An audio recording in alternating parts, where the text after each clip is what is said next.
that the three line voltage will have no zero sequence component.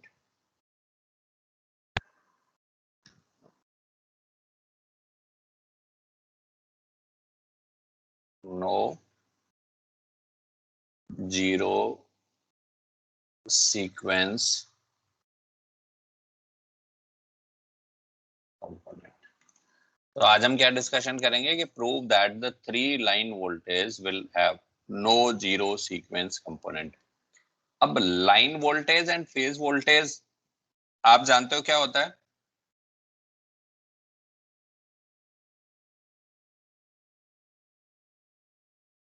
ये याद है कि लाइन वोल्टेज और फेज वोल्टेज होता क्या है?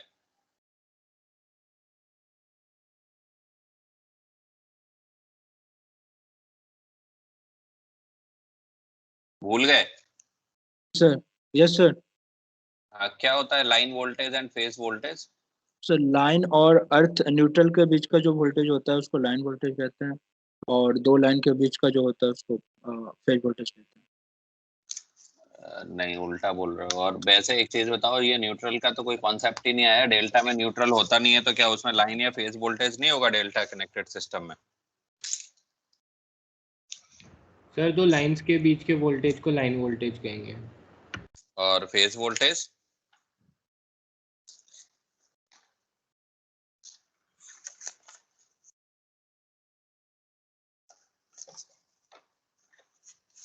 फेज वोल्टेज किसे कहोगे?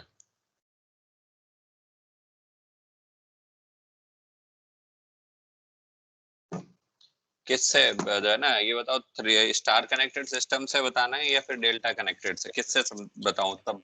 सर यहाँ पे इक्वल हो जाता है, इक्वल हो जाता है डेल्टा के केसेस में लाइन वोल्टेज फेज वोल्टेज. क्यों इक्वल होता है? वही तो बात है. जो लाइन है means voltage across any two outer terminal, उसको बोलते हैं लाइन वोल्टेज. ठीक है. और फेज वोल्टेज होता है वोल्टेज across वाइंडिंग. अब डिफरेंस समझ में आया कि क्या है ये? अब मैं दोनों डेल्टा या स्टार दोनों से आपको एक्सप्लेन करता हूं. मान लीजिए ये डेल्टा कनेक्टेड सिस्टम है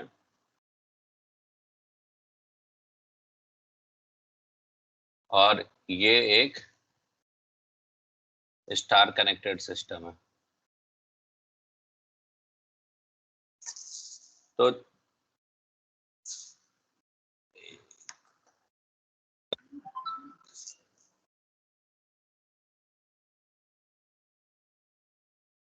तीन फेजेस हैं हमारी ए बी सी.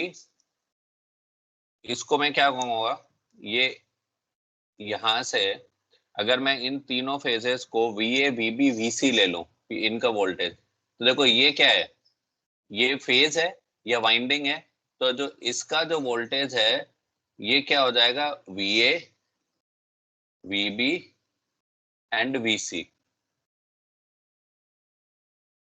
ये मान लीजिए मैंने पॉइंट A मान लिया, ये पॉइंट B और ये पॉइंट C. तो ये जो वोल्टेज है,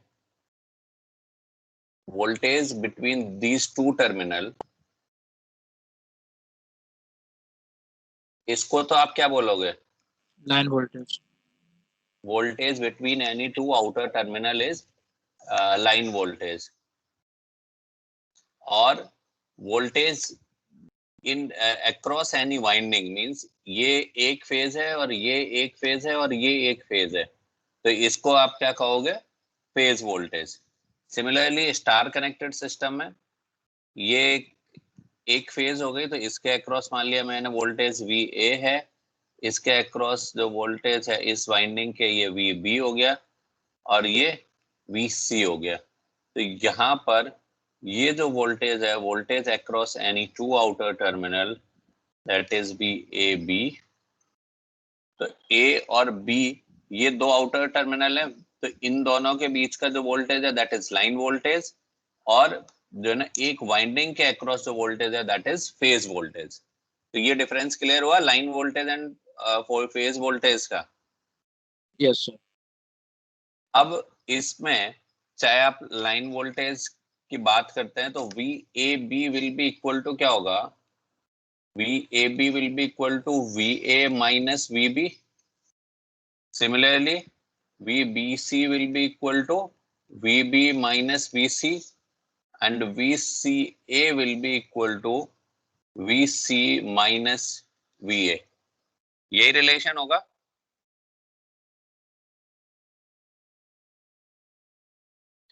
अब जीरो सीक्वेंस कंपोनेंट की बात करते हैं, तो जो है ना आप जीरो सीक्वेंस कंपोनेंट किसका, लाइन वोल्टेज का, तो वी ए बी नॉट, इसकी वैल्यू क्या होगी। आपने जीरो सीक्वेंस कंपोनेंट, अगर हम आई ए नॉट की बात करते थे तो आई ए नॉट क्या होता था, I A naught was equal to 1/3 I A plus I B plus I C. यही होता है zero sequence component. Yes sir. तो जब जीरो सीक्वेंस कंपोनेंट फेज के इस तरीके से आई ए नॉट है, आई A not is equal to, अगर हम यहाँ पर वी ए नॉट लिखें तो phase voltage V A naught will B, zero sequence component of phase voltage V A not will be equal to VB naught will be equal to VC naught. This will be equal to 1/3 VA plus VB plus VC. ये phase के लिए है। तो similarly line के लिए भी ये हो जाएगा, तो VAB naught will be equal to VBC naught will be equal to V। Sir कब लॉबी में वेट कर रहे हैं। करने तो कोई बात नहीं बेटा, जो है ना जो लोग लेट आ रहे हैं ना, अब उनके लिए हम नहीं कर सकते, हम इंतजार नहीं करते रहेंगे बहुत देर तक। जिसको, क्योंकि ऑनलाइन है, ऑनलाइन में स्विचिंग टाइम इतना नहीं होता, और जो है ना लोग क्या करते हैं कि ऑनलाइन, नेटवर्क इश्यू की वजह से बाहर हो गए थे सर। अच्छा नेटवर्क इशू की वजह से सर कॉलेज वाईफाई चला गया था सर। शिवम वर्मा। क्योंकि ये प्रॉब्लम होती है, क्या करूं बताओ। सर तो अटेंडेंस लिस्ट के अकॉर्डिंग देख लीजिए ना।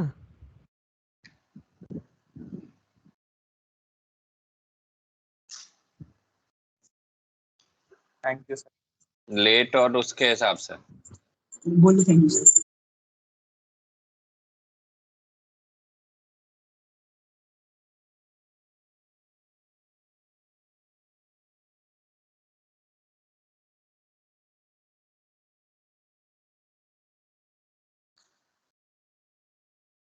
ठीक है, अभी ठीक है।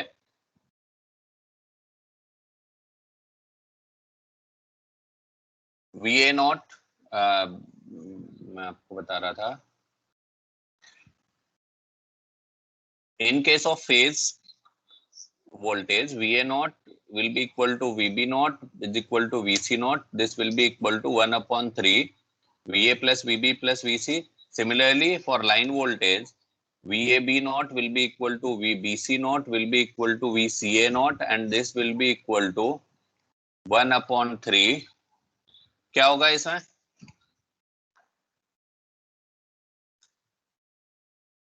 वन अपॉन थ्री, बताइए क्या आएगा यहाँ पर।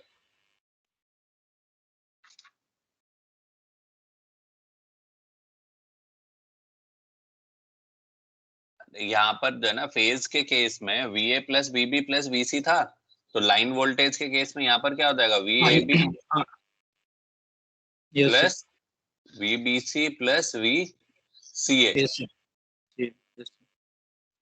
अगर इसको ऐड करोगे VAB VBC और VCA को, तो ये वैल्यू क्या हो जाएगी, 0 हो जाएगी।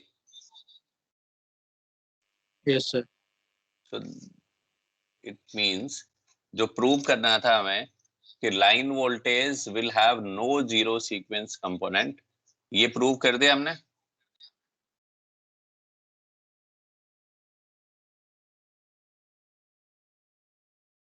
नेक्स्ट और एक और proof,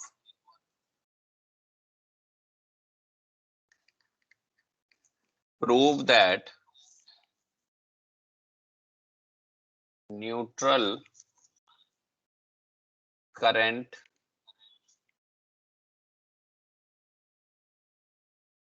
can flow only if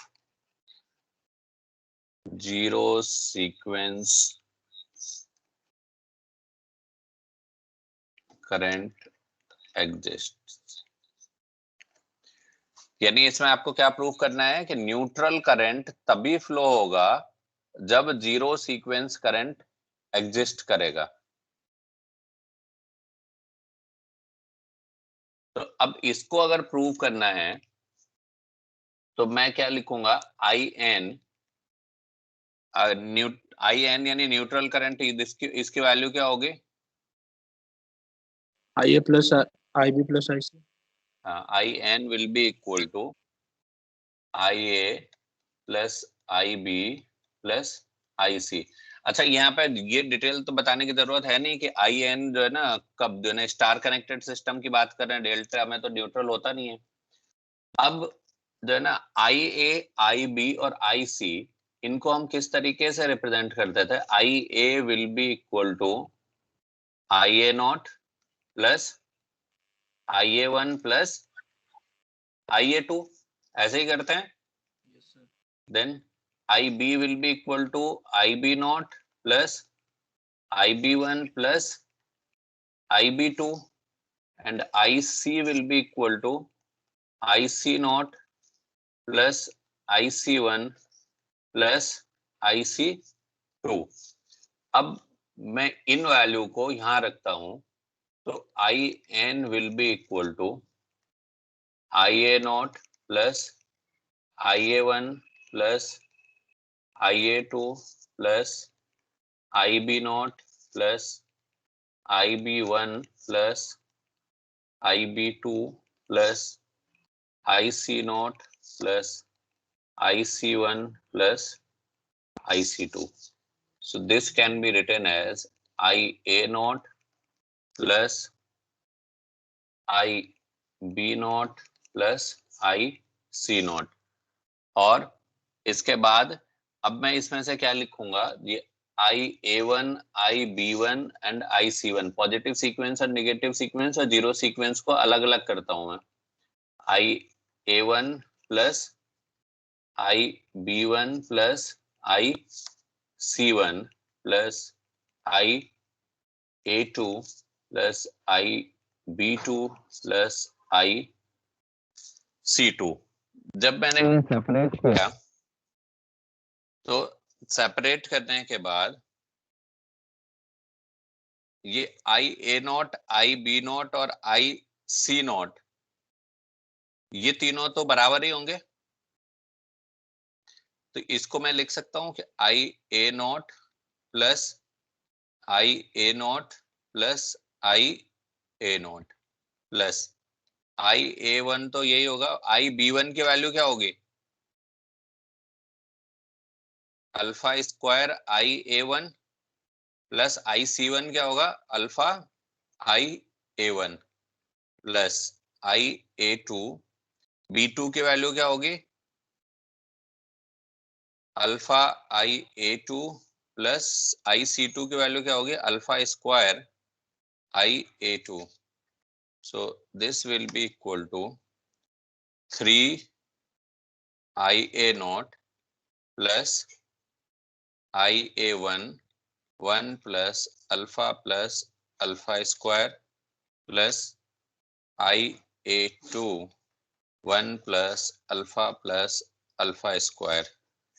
This will be equal to 3 times of IA naught, क्योंकि ये इन दोनों की वैल्यू क्या होगी, 0।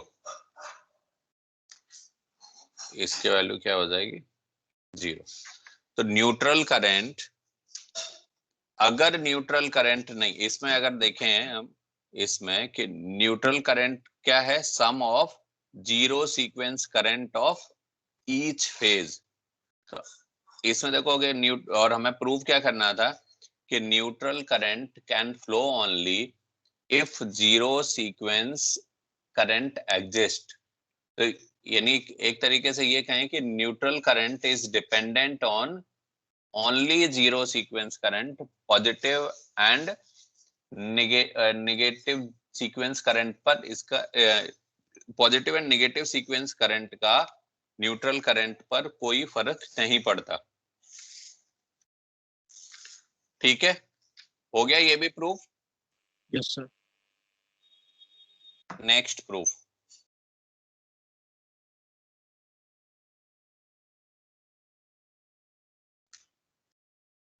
अब प्रूव करना है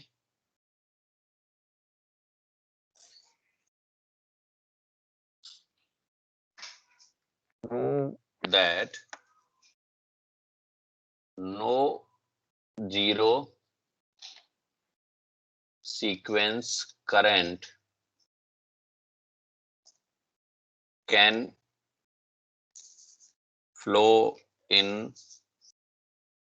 the lines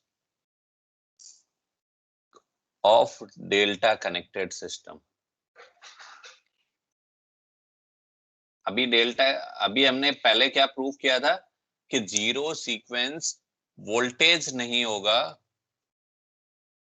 जिसमें जो सबसे पहला वाला जो ये प्रूफ किया था हमने, इसमें क्या था कि line voltage will have no zero sequence component. ये तो हमने जनरली लाइन वोल्टेज के लिए प्रूव कर लिया। फिर इसके बाद अगर जो है ना neutral current can flow if zero sequence current exist. अब मैं इसके लिए बात कर रहा हूँ कि no zero sequence current flow in the lines of delta connected system. अब मैं यहाँ पर बहुत स्पेसिफिक हूँ कि डेल्टा कनेक्टेड सिस्टम की लाइंस में जीरो सीक्वेंस करंट नहीं होगा। अब डेल्टा कनेक्टेड सिस्टम की जब बात करूंगा,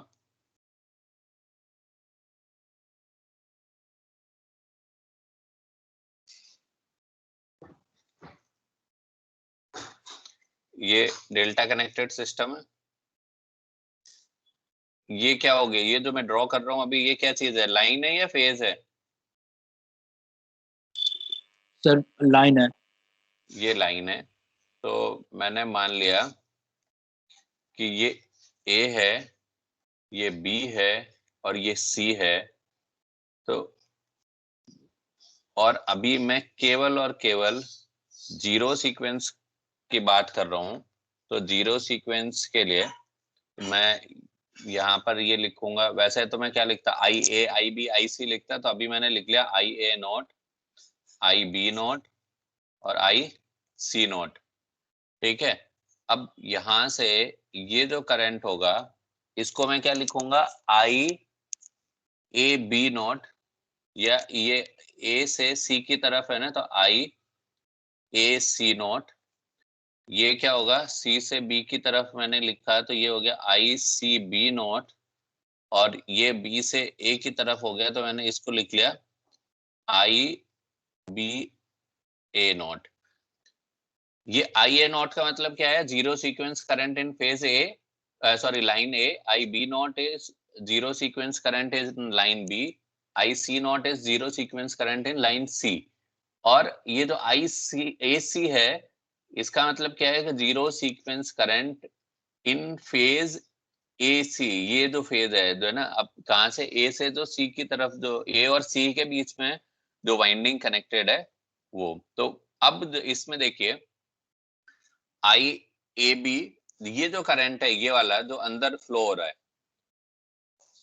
ये तो क्यों इसको क्या लिया हमने, suppose this is I not, तो आई नॉट ले लिया, तो आई जो है ना I A C naught, this will be equal to I C B naught, this will be equal to I B A naught and this will be equal to I naught। अब आप किसी भी पॉइंट पर जो है ना, चाहे ये फर्स्ट पॉइंट हो चाहे ये सेकेंड पॉइंट हो या थर्ड पॉइंट, अगर हम किसी भी पॉइंट पर केसीएल अप्लाई करते हैं, मान लीजिए मैंने केसीएल अप्लाई किया point 1, apply KCL at point कहो या नोड कह लो, एट नोड 1, जब आपने यहां अप्लाई किया तो यहाँ पर इनकमिंग करंट कौन सा है, आई ए नॉट प्लस और कौन सा इनकमिंग करंट है, I B A naught, this will be equal to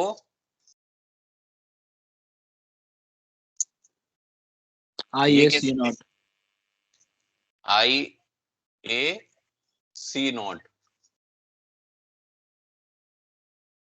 अब इसको आप कैसे लिखोगे, I A naught will be equal to I A C naught minus I B A naught, और इन दोनों को तो हमने आई नॉट लिया ही था, तो I naught minus I naught, this will be equal to 0, तो I A naught will be equal to 0। Similarly आप किसी भी नोड पर at node 2 and 3 also, I B naught and I C naught will be equal to 0। तो इससे हम क्या conclude कर सकते हैं कि डेल्टा कनेक्टेड सिस्टम का जो लाइन करंट है उसका कोई भी जीरो सीक्वेंस करंट नहीं होता, उसमें जीरो सीक्वेंस कंपोनेंट नहीं होता करंट का, ठीक है। अब जब इसमें कोई जीरो सीक्वेंस कंपोनेंट नहीं होता तो सर आप, हाँ सर इसमें जो आपने नेमिंग दिया है करंट का, सर उसको थोड़ा बताइएगा कैसे क्या। नेमिंग मतलब सर जैसे आई ए सी नोट और आई सी बी नोट, ये जो आपने किया। कुछ नहीं, कोई ये तो आप कुछ भी मान सकते हो ना, इसे ए से सी की तरफ लिया हमने, ये सी लाइन है तो ए से सी की तरफ, इसलिए मैंने इसे ए सी नॉट मान लिया, ये सी से बी की तरफ है इसलिए इसको सी बी नॉट मान लिया, बी से ए की तरफ है तो इसको बी ए नॉट मान लिया। एक्चुअली तो ये क्लोज्ड पाथ में यही करंट ये इस तरीके से ना फ्लो हो रहा है, तो ये करंट तो आई नॉट है। Yes sir. क्योंकि जीरो सीक्वेंस करंट ऑफ जो ना जो भी फेजेस हैं उन सबके क्या होते हैं, इक्वल इन मैग्नीट्यूड होते हैं और फेज में होते हैं। ये तो आई नॉट जो हमने माना, ये क्यों माना, बिकॉज उनका जो मैग्नीट्यूड है, magnitude of zero sequence current is equal. ये जब हमने सीक्वेंस कंपोनेंट में ब्रेक करते हैं तो उसमें यही पढ़ा था, zero sequence component equal in magnitude and with zero phase difference. तो जो जीरो सीक्वेंस करंट है फेजेस में वो क्या होगा, मैग्नीट्यूड उनका इक्वल होगा। तो इस वजह से जो डेल्टा कनेक्टेड सिस्टम की लाइंस में जो करंट है उसका कोई भी जीरो सीक्वेंस कंपोनेंट नहीं होगा। अब अच्छा, अगर जीरो सीक्वेंस कंपोनेंट नहीं होगा कहां पर, लाइन पर, बट फेज में तो होगा, फेज में तो जीरो सीक्वेंस करंट फ्लो हो रहा है, आई A not there, I not की वैल्यू। Yes sir. तो फेज में तो जीरो सीक्वेंस कंपोनेंट है करंट का, बट लाइन में नहीं है। लाइन में क्यों नहीं है, because of absence of return path. ये क्या है, क्लोज्ड पाथ है, क्लोज्ड पाथ है तो ये वहीं के वहीं रोटेट हो रहा है, लाइन में नहीं जा रहा। अब इसका अगर हमें अभी इक्विवेलेंट सर्किट बनाना हो, क्योंकि ये तो कॉन्सेप्ट है, अब इस कॉन्सेप्ट का अगर हमें इक्विवेलेंट सर्किट बनाना है, इलेक्ट्रिकल सर्किट बनाएंगे, तो इलेक्ट्रिकल सर्किट बनाने के लिए ये इम्पीडेंस हो ले लेते हैं हम,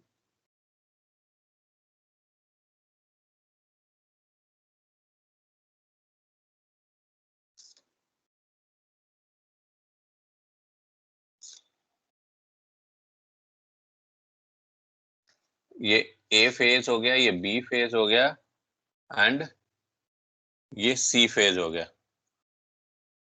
इनमें हर एक फेज में जीरो सीक्वेंस इंपीडेंस है Z0, ठीक है। अब इस केस में अगर आप देखोगे, मैं इसका अगर जो है ना इक्विवेलेंट सर्किट बनाऊं, तो एक तो हमारा न्यूट्रल हो गया और दूसरा होगा हमारा फेज। तो ये फेज एंड ये न्यूट्रल। तो जो जीरो सीक्वेंस करंट है आपको यहां नहीं मिलेगा लाइन में। क्यों? क्योंकि लाइन पर जीरो सीक्वेंस करंट एग्जिस्ट नहीं करता। बट जो है ना, इसके ये जो क्लोज्ड पाथ है यहाँ पर तो ये रोटेट होता रहता है। तो जब यहाँ रोटेट होता रहता है जीरो सीक्वेंस करंट, तो ये होगा Z0। और Z0 के लिए हम ये बताएंगे कि ये जीरो सीक्वेंस करंट इस तरीके से ये रोटेट होता रहेगा यहाँ पर, बट लाइन तक नहीं जाएगा, ठीक है। क्योंकि जीरो सीक्वेंस करंट को जो इंपीडेंस है कितना मिल रहा है, इनफाइनाइट इंपीडेंस प्रोवाइड हो रहा है एट लाइन टर्मिनल। तो जो इनफाइनाइट इंपीडेंस का मतलब क्या हो गया, ओपन सर्किट। तो जो इसका जो हमने जीरो सीक्वेंस इंपीडेंस का जो सर्किट जो बनाया इक्विवेलेंट सर्किट, वो इस तरीके से शो होगा कि जो Z0 है, Z0 क्या बता रहा है, जीरो सीक्वेंस इंपीडेंस। अब ये जो हमने बनाया था, ये प्रूव किया कि no zero sequence current flow in the lines of delta connected system. अब जो है ना, डेल्टा के बजाय अब हमें दूसरा जो बनाना है वो है स्टार कनेक्टेड सिस्टम। तो इसमें जो प्रूव करना है, prove that for a three phase. Sir एक इसका इक्विवेलेंट डायग्राम को बताइएगा फिर से, जो इसका सेकंड पार्ट है। इसमें लाइन पर आपको कोई भी करंट नहीं मिलेगा। लाइन का zero sequence component of line current is zero. तो जो ये फेज हो गया, ये न्यूट्रल है, तो आपको यहां पर कोई भी करंट नहीं मिल रहा, ठीक है। बट ये क्या है, जीरो सीक्वेंस इंपीडेंस है। अब जीरो सीक्वेंस इंपीडेंस कहाँ, फेज का, फेज में तो लाइन करंट फ्लो हो रहा है, वो सॉरी फेज में तो फेज करंट फ्लो हो रहा है, बट लाइन तक नहीं जा रहा वो। तो ये हमने पर फेज बेसिस पर बनाया है एक फेज के लिए।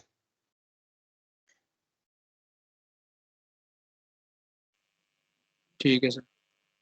ये थ्री फेज के लिए नहीं है, सिंगल फेज के लिए। सिंगल फेज में ये बता रहा है तो जीरो सीक्वेंस करंट है वो सिंगल फेज में तो रोटेट होगा, बट आप ये आउटर टर्मिनल पर नहीं मिलेगा, ठीक है। ठीक है सर।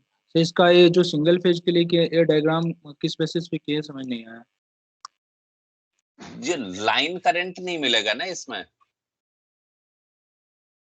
लाइन करंट नहीं मिल रहा है। सर ये आपने सर थ्री फेज से सिंगल फेज में बनाया ना सर।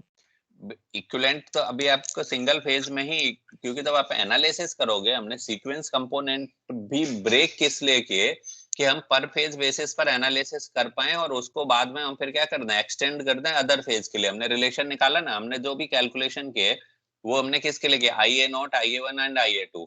फिर IB और IC के लिए तो हमने अल्फा के टर्म्स में कैलकुलेट कर दिया। सिमेट्रिकल कंपोनेंट्स का जहां सिग्निफिकेंस हमने बताया था, वहीं आपको बताया ना कि इनको सिमेट्रिकल कंपोनेंट्स में ब्रेक क्यों करते हैं, कि हम एनालिसिस पर फेज बेसिस पर कर पाए।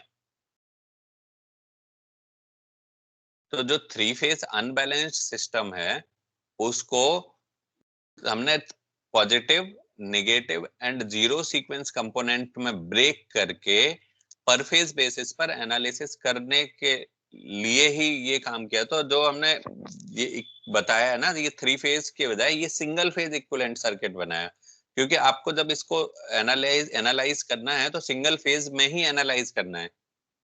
सिंगल फेज में एनालाइज करके देन यू विल एक्सटेंड वो that analysis to other two phases in terms of alpha. अभी आगे जब हम फॉल्ट पढ़ेंगे ना तब वहां पर थोड़ा सा और क्लियर होगा आपको ये। ठीक है सर। तो इसमें दोनों में लिंक समझ नहीं आ पा रहा है, ये जो आपने बनाया है। लिंक आप मतलब बस ये मान लीजिए कि ये तो हमने थ्री फेज जो है ना इसका इक्विवेलेंट बनाया है ना, थ्री फेज जो डेल्टा कनेक्टेड सिस्टम है ये। अभी आप यहाँ देखोगे कि यहाँ तो करंट फ्लो हो रहा है ना, यस ये सर। इस फेज में करंट फ्लो हो रहा है, इस फेज में करंट फ्लो हो रहा है, इस फेज में करंट फ्लो हो रहा है। तो जो फेज करंट है, अच्छा एक चीज जो है ना शायद आपको इसलिए नहीं समझ में हो रहा हो कंफ्यूजन समझने में, कि ये जो zero sequence impedance, zero sequence impedance, positive sequence impedance and negative sequence impedance, अभी हमने इससे पहले पढ़ा क्या था, जो है ना इससे पहले हमने पढ़ा था, मैं इसको फिर नेक्स्ट क्लास के लिए रखता हूँ, ये एक छोटा सा जो है ना बता देता हूँ क्योंकि मुझे आगे बताना था, चलो यहीं बता देता हूँ आपको। हमने पढ़ा V1 sorry V0, V1 and V2, और क्या पढ़ा I0, I1 एंड I2। तो ये V0 क्या है, जीरो सीक्वेंस वोल्टेज, V1 क्या है, zero sequence current sorry positive sequence voltage, and V2 क्या है, नेगेटिव सीक्वेंस वोल्टेज। I0 क्या है, जीरो सीक्वेंस करंट, I1 क्या है, positive sequence current, and I2 क्या है, नेगेटिव सीक्वेंस करंट। अब मैं बात कर रहा हूँ, हमने positive, negative and zero sequence voltage and zero जो है ना एंड करंट की बात कर ली। अब मैं बात करूं अगर Z0, Z1 एंड Z2, तो ये क्या होगा, पॉजिटिव जीरो सीक्वेंस इंपीडेंस, ये क्या होगा पॉजिटिव सीक्वेंस इंपीडेंस, और ये क्या होगा नेगेटिव सीक्वेंस इंपीडेंस। तो Z0 will be equal to V0 upon I0, Z1 will be equal to V1 upon I1 and Z2 will be equal to V2 upon I2।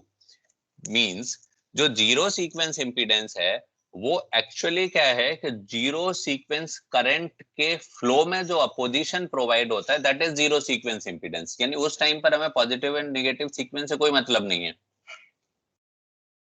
अब तो जो ये analysis कर रहे हैं हम, ये एनालिसिस अभी हम कर रहे थे केवल और केवल जीरो सीक्वेंस कंपोनेंट के लिए, ठीक है। No zero sequence current can flow in the lines of delta connected system. तो यहाँ जीरो सीक्वेंस करंट फ्लो हो रहा है फेजेस में, बट लाइन में जीरो सीक्वेंस करंट फ्लो नहीं हो रहा। तो जब फेज में जीरो सीक्वेंस करंट फ्लो हो रहा है इट मींस यहाँ पर अपोजिशन ऑफर हो रहा है। तो अपोजिशन ऑफर हो रहा है तो ये जो Z0 है हर एक फेज का जीरो सीक्वेंस इंपीडेंस है। अभी मैं यहाँ पर V0 V1 ये जनरलाइज्ड वे में लिखें, अगर मैं इसी को पर फेज बेसिस पे कर देता हूं तो इसको फिर हम क्या लिखते हैं, VA0, VA1 एंड VA2, और फिर इसको क्या लिखते हैं, IA0, IA1, IA2। तो फिर ये भी क्या हो जाता है, ZA0, ZA1 एंड ZA2। अब समझ में आया? Yes sir. तो ये जो एनालिसिस है हम कर रहे हैं अभी पर फेज एनालिसिस पर ही करना है। यहाँ पर बस मैंने ABC इसलिए नहीं लिखा क्योंकि हमने थ्री फेज का इक्विवेलेंट कन्वर्ट कर दिया उसे सिंगल फेज में। ABC फेज के बेसिस पर कर रहे होते तो मैं फिर यहाँ पर ABC लिखता। तो इसके बाद का जो नेक्स्ट है ना जो स्टार कनेक्टेड, ये हमने डेल्टा कनेक्टेड सिस्टम में पढ़ा। सिमिलरली स्टार कनेक्टेड सिस्टम में भी देखेंगे कि जीरो सीक्वेंस करंट पर क्या फर्क पड़ता है, जीरो सीक्वेंस करंट फ्लो होता है नहीं होता, और वहां